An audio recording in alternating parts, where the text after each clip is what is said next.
Много сте готини. Много ми е готино. Обаче съм дебел и се измарям бързо. Затова и аз ще по-малко. Колега, сам микрофона е много силен. Аз съм малко капризен, не ви обръщай внимание. Нали знаеш, че не съм добре с главата? Искам да ви изпея още една последна песен от мен. Искате още да ви пея? Ама...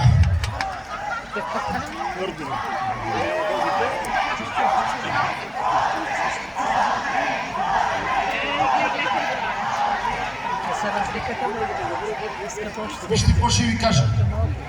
Дойдох тази вечер да помогна на тази прекрасна жена. Искам да я поканя тук при мен, ако обича да дойде. Няма ли е? Тук ли е? Може би се е тръгнала. Дойдох тази вечер да помогна с цялото си сърце. Знам, че съм един от хората в България, които съм най-много обсъждан. Един от най-скандалните хора в България. Но тези, които се правят на света вода не напита, и тези, които се правят на много добри, ги няма тази вечер тук на тази сцена да помогнат. Разбирате ли? Значи хората не се разбират от татуировките и по лудия им начин на живот. Те се разбират, когато някой е в беда, да дойде и да помогне. Така че аз смятам, че по този въпрос няма повече какво да кажем и ще ви изпея една песен, която също направих за 2 часа преди много години и ми промени изцяло живота. Една песен, която искам всички заедно да изпееме. Ако пеете с мене, след това пак ще и попея. Песента се казва "Стоп".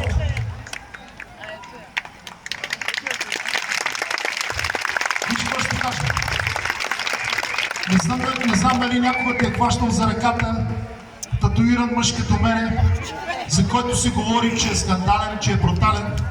Но лично аз мога да ти обещая, че съм 24/7 на твое разположение и ако трябваше идвам да пея всяка седмица някъде, напълно безплатно, за да мога да ти помогна. Само това ще кажа, знаеш. И ако не става с пеене, ще намерим в някакво друго място пари. И пак ще помогнем. И накрая ще направим един концерт, когато ти си здрава и всичко е минало наред. Искам да ти кажа, че имаш един лук пак за кръвта си.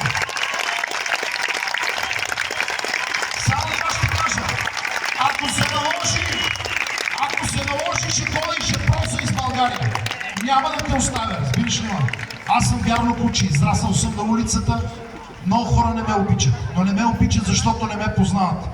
Аз ще бъда за теб до последния си дъх. Обичам те.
I fall